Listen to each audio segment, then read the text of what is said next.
Hi all government job aspirants, welcome to my channel Orji Study IQ. তো friends, সবাইকেই জানাই happy new year. তো নতুন বছরে নতুন ভিডিও আজ শুরু করতে চলেছি। আগের দিনই আমি পার্ট 1 ভিডিও কমপ্লিট করে দিয়েছি অন পলিটিক্যাল সায়েন্স। আজকে পার্ট 2 ভিডিও। তোমরা যারা চ্যানেলে নতুন তারা অবশ্যই প্রিভিয়াস ভিডিওটা প্লেলিস্টে গিয়ে দেখে নাও এবং প্লেলিস্ট চেক করে দেখবে অনেক ভিডিও কিন্তু অলরেডি ছাড়া আছে, যেগুলো কিন্তু তোমাদের পরীক্ষার জন্য খুবই ইম্পর্ট্যান্ট। তো ফ্রেন্ডস দেখো, আজকে পার্ট 2 ভিডিও। তো ভিডিও শুরু করার আগে একটাই রিকোয়েস্ট করব তোমাদের, তোমরা যারা চ্যানেলে নতুন তারা অবশ্যই চ্যানেলটিকে সাবস্ক্রাইব করে বেল আইকন প্রেস করে দাও। এর ফলে যখনই আমি কোনো ভিডিও আপলোড করব তার নোটিফিকেশান তোমরা অটোমেটিক্যালি পেয়ে যাবে। তো ফ্রেন্ডস চলো আজকের ভিডিও শুরু করা যাক। আগের দিন 25 অবধি ডিসকাস করেছি, আজকে 26। দেখো, how many times has national emergency been declared by India. দেখো, ন্যাশনাল ইমার্জেন্সি কতবার আজ অবধি ডিক্লেয়ার করা হয়েছে? না 3বার। না কখন? দেখো, ইন্ডিয়া চায়না ওয়ার 1962 একবার ডিক্লেয়ার করা হয়েছিল। তারপরে ইন্ডিয়া পাকিস্তান ওয়ার 1971 একবার ডিক্লেয়ার করা হয়েছিল এবং ইন্দিরা গান্ধী একবার ডিক্লেয়ার করেছিলেন। তো রাইট অ্যান্সার হয়ে যাবে 3 টাইমস। ওকে, ন্যাশনাল ইমার্জেন্সি 3বার ডিক্লেয়ার করা হয়েছিল ইন্ডিয়াতে। তারপর দেখো 27, Indian constitution borrowed the scheme of Indian Federation from the Constitution of। দেখো, আমাদের যে কনস্টিটিউশনটা রয়েছে সেটা কিন্তু বিভিন্ন দেশের কনস্টিটিউশন থেকে ধার নেওয়া। তো এবার আমাদের কনস্টিটিউশনে যে ফেডারেশন যে ওয়ার্ডটা, সেটা কোন কনস্টিটিউশন থেকে নেওয়া হয়েছে? রাইট অ্যান্সার হয়ে যাবে ক্যানাডা। ওকে, চলো নেক্সট। দেখো 28, Indian citizenship is granted by hmm. দেখো, আমাদের যে সিটিজেনশিপ রয়েছে, হ্যাঁ, এবং সেটা কার দ্বারা গ্র্যান্ট করা হয়? রাইট অ্যান্সার হয়ে যাবে the ministry of home affairs. এখন যিনি আছেন তিনি হলেন অমিত শাহজি। ওকে, চলো next. 29, in which constitution was secular war added. আমাদের যে কনস্টিটিউশনে সেকুলার যে ওয়ার্ডটা রয়েছে কোন কনস্টিটিউশনে অ্যাড করা হয়েছে? রাইট অ্যান্সার হয়ে যাবে 42nd কনস্টিটিউশনাল অ্যামেন্ডমেন্ট 1976, যাকে মিনি কনস্টিটিউশনও বলা হয়। নিচের দিকে আছে, তোমরা দেখতে পাবে। এইটা কিন্তু খুবই important, 42nd constitutional amendment act 1976, যাকে মিনি কনস্টিটিউশনও বলা হয়। দেখো 30, দেখো, which country has an unwritten constitution. দেখো, কোন কান্ট্রির আনরিটেন কনস্টিটিউশন রয়েছে? রাইট অ্যান্সার হয়ে যাবে ইউকে, মানে হচ্ছে United Kingdom has an unwritten constitution, অলিখিত কনস্টিটিউশন। ওকে, তো চলো নেক্সট। দেখো 31, with what subject do the articles 5 to 11 of the constitution of India deal. দেখো, আমাদের যে আর্টিকেল 5 থেকে 11 অবধি কনস্টিটিউশনের রয়েছে সেটা কোন সাবজেক্টের ওপর ডিল করে? রাইট অ্যান্সার হয়ে যাবে সিটিজেনশিপ। ওকে, চলো নেক্সট। দেখো 32, in which part of the constitution of India details of citizenship are mentioned. দেখো, আর্টিকেল তো তোমার 5 to 11 হয়ে গেল, এবং পার্ট কত নম্বর পার্টে রয়েছে? না পার্ট 2। ঠিক আছে, পার্ট 2 ডিলস দ্য সিটিজেনশিপ। ওকে, মানে সিটিজেনশিপ কোন পার্টে ডিল করা হয়েছে? না পার্ট 2তে ডিল করা হয়েছে, আর আর্টিকেল 5 to 11। ওকে, এটা মাথায় রাখো। চলো নেক্সট 33। এই কোশ্চেনটা কিন্তু বারবার এসছে, 33 কোশ্চেনটা। A person will lose his citizenship. দেখো, একজন পার্সন তার সিটিজেনশিপ মানে তার নাগরিকত্ব লুজ করে দিতে পারে, মানে বিনষ্ট করতে পারে, বা নাগরিকত্ব মানে হারাতে পারে ইফ মানে কখন না তিনটে অপশান আছে দেখো, এই তিনটেই হবে। হি ভলেন্টিয়ারলি সারেন্ডার্স হিজ সিটিজেনশিপ, যদি সে ভলেন্টারিলি সারেন্ডার করে, যে বলতে চাইছে যে আমি এই সিটিজেনশিপে থাকবো না। ধরো কোনো একটা ইন্ডিয়ান পিপুল বলছে যে আমি ইন্ডিয়ান সিটিজেনশিপ আর হতে চাই না, তো সে ভলেন্টারিলি সে সেটাকে রিজেক্ট করতে পারে। ওকে, তারপর দেখো the government withdraws his citizenship, সে কোনো খারাপ কাজ করলো, হ্যাঁ, তো গভর্নমেন্ট কী করলো, তার সিটিজেনশিপটাকে নিয়ে নিল, নাগরিকত্ব নিয়ে নিলেন, সেটাও হতে পারে। বা আরেকটা আছে দেখো, he voluntarily accepts the citizenship of another country. চলো, মানে সে যদি অন্য কান্ট্রির সিটিজেনশিপ কিন্তু অ্যাকসেপ্ট করে নেয়, সেক্ষেত্রেও কিন্তু তার সিটিজেনশিপ কাটা যাবে। ওকে, এটাই ছিল মেন বক্তব্য। চলো next 34, which type of citizenship the constitution has established for the whole of India. Single citizenship মানে আমাদের ইন্ডিয়াতে একটাই সিটিজেনশিপ পাওয়া যায়, এবং বিভিন্ন দেশ আছে যেখানে ইন্ডিয়ান সিটিজেনশিপ হয়তো ইন্ডিয়ান কিছু পিপল গিয়ে সেই দেশে থাকতে পারে। হ্যাঁ, এরকম অনেক দেশ আছে যে ডুয়েল সিটিজেনশিপ পাওয়া যায়, অনেক দেশ আছে। ওকে, তো ইন্ডিয়ার সিটিজেনশিপটা কি না সিঙ্গেল। এখানে হয়তো কেউ কোনো বাইরের দেশের কেউ কিন্তু এখানে মানে ডুয়েল সিটিজেনশিপ নিয়ে থাকতে পারবে না, মানে কার্ড নিয়ে থাকতে পারবে না। এখানে থাকতে গেলে সিঙ্গেল সিটিজেনশিপই হতে হবে। ওকে, তারপর দেখো 35, from which of the constitution, এখানে অনেকগুলো কনস্টিটিউশন ছিল, has the idea of preamble বরোদ। দেখো এই যে প্রিএমবেল মানে হচ্ছে প্রস্তাবনা, এই যে আইডিয়াটা কনস্টিটিউশন কোন কনস্টিটিউশন থেকে বড় করা হয়েছে বা ধার নেওয়া হয়েছে, রাইট অ্যান্সার হয়ে যাবে constitution of USA. Okay, United states of America থেকে কিন্তু এই প্রিএমবেল কথাটা নেওয়া হয়েছে। চলো নেক্সট, খুবই ইম্পর্টেন্ট ছিল 36, এটা দেখো, which of the following has been wrongly listed as a condition for becoming a citizenship of India. দেখো তোমরা যখন ফর্ম ফিল আপ করতে যাও তখন কিন্তু এই জিনিসগুলো কিন্তু দেখতে পাও, তোমাদের কিন্তু কোইনসাইড করার চেষ্টা করছি। তোমরা যখন ফর্ম ফিল আপ করতে যাও তখন লেখা থাকে দেখবে সিটিজেনশিপ বাই বার্থ, হ্যাঁ, জন্মসূত্রে সিটিজেনশিপ, সিটিজেনশিপ বাই ডেসেন্ট।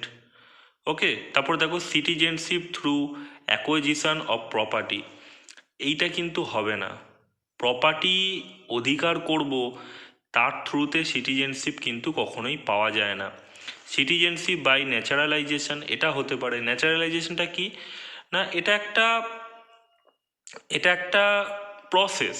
ন্যাচারালাইজেশনটা একটা প্রসেস যার মাধ্যমে একজন, ধরো কোনো আমেরিকার কোনো লোক এখানে এসে সিটিজেনশিপটা নেবে, তো নন সিটিজেনশিপ থেকে সিটিজেনশিপে আসতে সে পারছে, সেটাকেই বলা হচ্ছে ন্যাচারালাইজেশন। যে প্রসেসটা তাকে অ্যাপ্লাই করতে হবে তার মাধ্যমে সে ইন্ডিয়ান সিটিজেনশিপ পাবে, সেটাই হচ্ছে ন্যাচারালাইজেশন। ওকে, দেখো citizenship through acquisition of property, এইটা কিন্তু হবে না, মানে কোনো প্রপার্টি অধিকার সূত্রে সে সিটিজেনশিপ পাবে, এটা কিন্তু রং। ওকে, এটা কিন্তু মাথায় রাখবে। Citizenship by birth, citizenship by descent, citizenship by naturalisation. Okay, এই তিনটে কিন্তু মাথায় রেখো, অনেক সময় ঘুরি দেয় কোশ্চেন কোনটা হবে। দেখো তারপর দেখো 37, the basic aim and objectives of the constitution of India are discussed in. দেখো বেসিক এম অ্যান্ড অবজেক্টিভ মানে বেসিক যে লক্ষ্য, কনস্টিটিউশনের যে বেসিক লক্ষ্য কোথায় ধার্য করা রয়েছে না প্রিএমবেল মানে হচ্ছে প্রস্তাবনাতে কিন্তু ডিসকাস করা হয়েছে, এটা ইম্পর্টেন্ট ছিল। তারপর দেখো দেখো the citizenship of India owe allegiance to. দেখো সিটিজেনশিপ অফ ইন্ডিয়া কী হবে, দেখো এখানে অনেকগুলো অপশান আছে, রাইট অ্যান্সার হয়ে যাবে ইউনিয়ন। দেখো স্বরাষ্ট্রমন্ত্রী না দিচ্ছে, মিনিস্ট্রি অফ হোম অ্যাফেয়ার্স, তো সেটা তো ইউনিয়ন ক্যাবিনেটের মধ্যেই তো পড়ছে, মানে ইউনিয়ন লিস্টের মধ্যেই কিন্তু পড়ছে। সেই জন্য সিটিজেনশিপ অফ ইন্ডিয়া কার মানে কার হস্তক্ষেপে রয়েছে না দ্য ইউনিয়ন, ওকে, মানে সেন্ট্রালের আন্ডারে রয়েছে, ওকে, সেন্ট্রাল যা বলবে তাই হবে, মানে ইউনিয়নের আন্ডারে রয়েছে। চলো নেক্সট, অনেকগুলো অপশান ছিল, বেশি অপশান পড়তে গেলে কিন্তু গুলিয়ে যাবে। তো দেখো নেক্সট, দেখো হু সেড, দেখো কমা কোটেশনের মধ্যে লিখেছি প্রিএমবিল ইজ দ্য কি note to the constitution of India. Right answer হয়ে যাবে আর্নেস্ট বার্কার, ওকে, তিনি এই কথাটা কিন্তু বলেছিলেন, অনেকবার পরীক্ষা এসছে, মাথায় রাখবে। চলো next 40, the preamble of the constitution of India, মানে যে প্রস্তাবনা, আমাদের সংবিধানের যে প্রস্তাবনা, সেটা কি স্পেসিফাই করে, দেখো এতগুলো অপশানই কিন্তু স্পেসিফাই করে, সব কটা ঠিক আছে। দেখো specifies the objectives of the constitution, প্রথমেই বলেছি the aim and objectives of the constitution, okay, তারপরে কি করে contents the date of enactment of the constitution, হ্যাঁ, যে সমস্ত কনস্টিটিউশনের যে সমস্ত এনাক্টমেন্টগুলো হয়েছিল তার ডেটাগুলো বহন করে, হ্যাঁ, তারপরে contents the date of enactment of the constitution, যে ডেটে হয়েছিল সেটাই কিন্তু বহন করে, একটা ডেটা একটা হচ্ছে ডেট, ওকে। তারপর দেখো declares the ideals and aspirations of the citizenship of India, মানে একজন ইন্ডিয়ার নাগরিকত্বের যে সমস্ত আদর্শ এবং তার অ্যাসপিরেশনগুলো হওয়া উচিত সেগুলোকেই কিন্তু ডিক্লেয়ার করে, ওকে। তারপর দেখো next 41, the term justice under the preamble of India denotes, দেখো এই যে জাস্টিস যে কথাটা রয়েছে প্রিএমবিলে, সেটা কি কি তোমার মিনিং করে, সোশ্যাল জাস্টিস হতে পারে, হ্যাঁ, সমাজে সবাইকে সমানভাবে দেখতে হবে, সোশ্যাল জাস্টিস, ইকোনমিক জাস্টিস, অর্থনৈতিক দিক থেকেও সবাই সমান, পলিটিক্যাল জাস্টিস, ওকে, রাজনৈতিক দিক থেকে সবাই সমান, এইটাই কিন্তু দেখা হয়, মানে এই তিনটেই কিন্তু রাইট অ্যান্সার হয়ে যাবে, সোশ্যাল জাস্টিস, ইকোনমিক জাস্টিস এবং পলিটিক্যাল জাস্টিস। দেখো অনেকেই প্রশ্ন তুলবে যে যে এখন তো ইকোনমিক জাস্টিস তো হচ্ছে কোথায়, বড় লোকরা বেশি সুযোগ সুবিধা পাচ্ছে, গরিবরা কম পাচ্ছে। তো দেখো এই ধরনের কন্ট্রাস্টে না গিয়ে যেটা আছে সেটাকেই মাথায় রাখো। এমন কিছু কনস্টিটিউশনের জিনিসগুলো তোমরা সামনে পড়বে যেগুলো দেখে মনে হবে যে বাস্তবের সাথে তার তো কোনো মিল পাচ্ছি না, তো এত কন্ট্রাস্টে যাওয়ার কোনো দরকার নেই, কারণ কনস্টিটিউশন কিন্তু অনেক চেঞ্জ হয়েছে এখন, ঠিক আছে। তো আগে যে কনস্টিটিউশনটা ছিল তার সাথেই কিন্তু আমাদের সামঞ্জস্য রেখে এগিয়ে যেতে হবে, ওকে। অনেকেই বলবে কই সোশ্যাল জাস্টিস তো আমরা পাচ্ছি না, হ্যাঁ, অনেকে অনেক কিছু বলবে যে মেয়েরা তো সোশ্যাল জাস্টিস ঠিক মতন পাচ্ছে না, হ্যাঁ, বা পলিটিক্যাল জাস্টিসও ঠিক মতন পাচ্ছে, অনেকে অনেক কিছু বলবে, তো কন্ট্রাস্টে যাওয়ার কোনো দরকার নেই, কারণ যখন কনস্টিটিউশনটা তৈরি হয়েছিল তখন কন্ডিশন অন্যরকম ছিল, এখন কন্ডিশন অন্যরকম আছে, তো সেইটা নিয়ে আমরা প্রোপাগেট করছি। তো চলো নেক্সট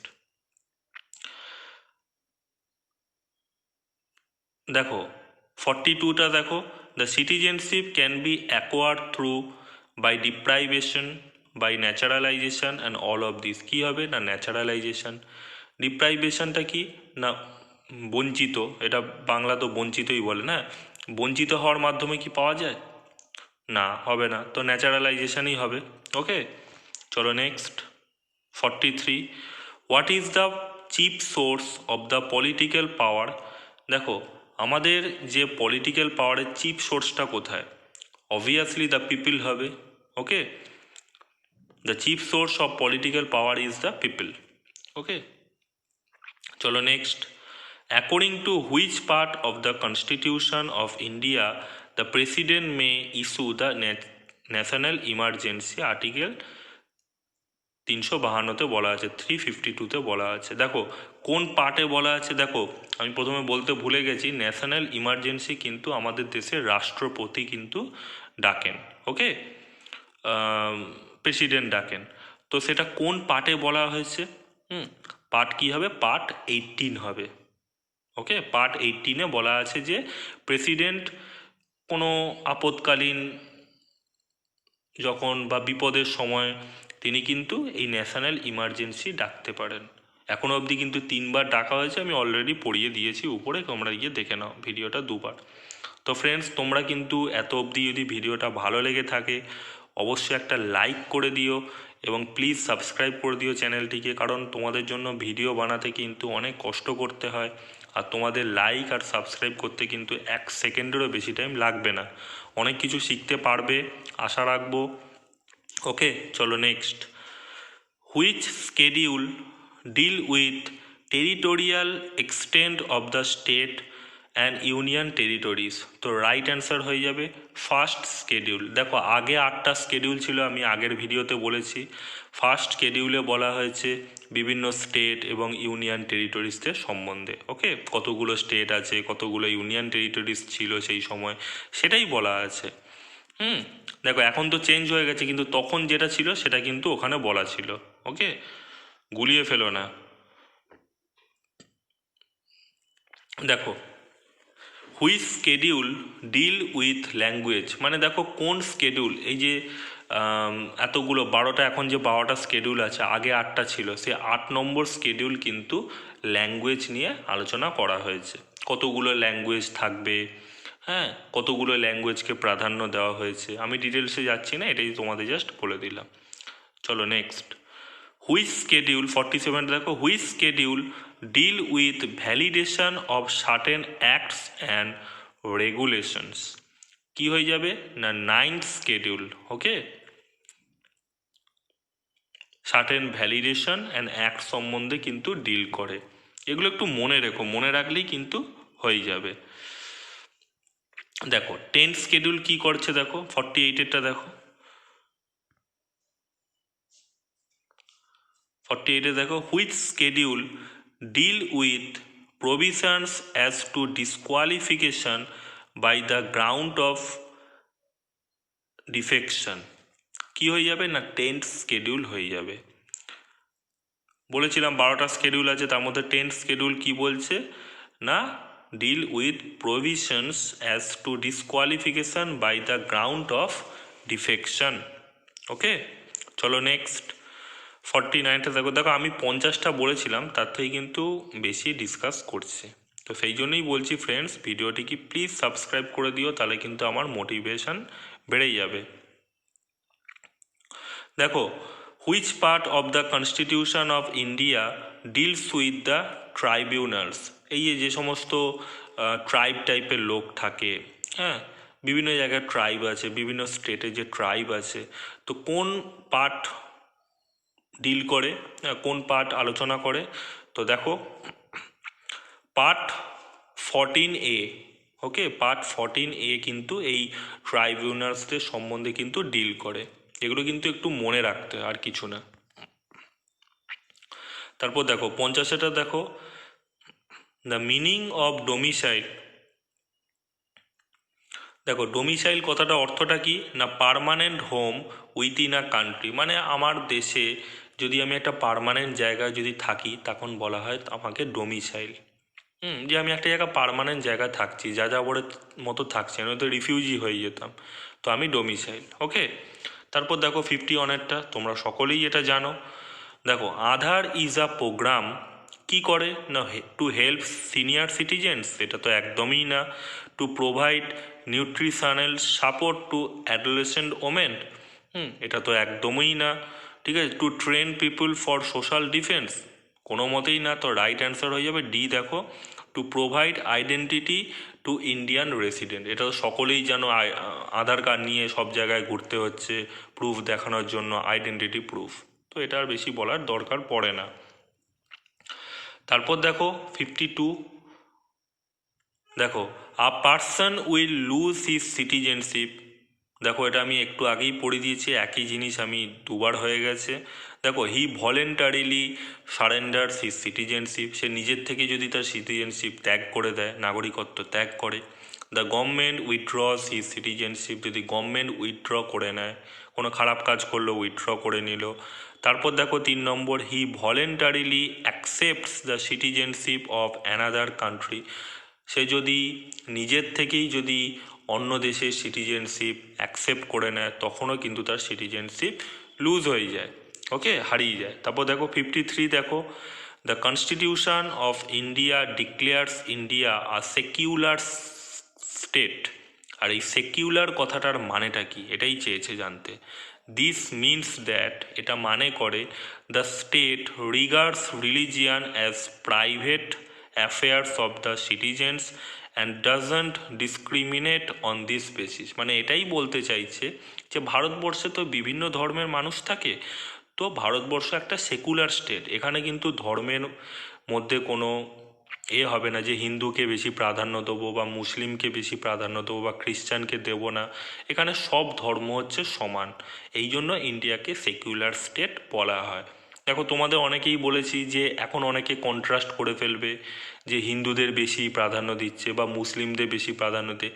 দেখো কন্ট্রাস্টে যেও না, আমি বারবার বলছি কন্ট্রাস্ট করতে গেলে কিন্তু সংবিধান বুঝতে পারবে না, কারণ সংবিধান এখন অনেক চেঞ্জ হয়েছে। আমি তোমাকে বলছি এই যে কথাগুলো বলছি সেটা কিন্তু তখনকার দিনের। হ্যাঁ, সেকুলার স্টেট কেন করা হয়েছিল ইন্ডিয়াকে, কারণ এখনও ভারতবর্ষে বিভিন্ন ধর্মের মানুষই বাস করে, এখানে কাউকে কিন্তু ডিসক্রিমিনেট করা যায় না, মানে আলাদা করা যায় না, ওকে। তো ফ্রেন্ডস, আজকে এতগুলো কোশ্চেন ডিসকাস করলাম, আশা করি ভিডিওটি ভালো লেগেছে। ভালো লেগে থাকলে অবশ্যই একটা লাইক করো এবং শেয়ার করতে প্লিজ ভুলবে না। আর ভিডিওটি ভালো লেগে থাকলে অবশ্যই চ্যানেলটিকে সাবস্ক্রাইব করে রাখো পরবর্তী নোটিফিকেশান পাওয়ার জন্য। ওকে ফ্রেন্ড, চলো দেখা হচ্ছে নেক্সট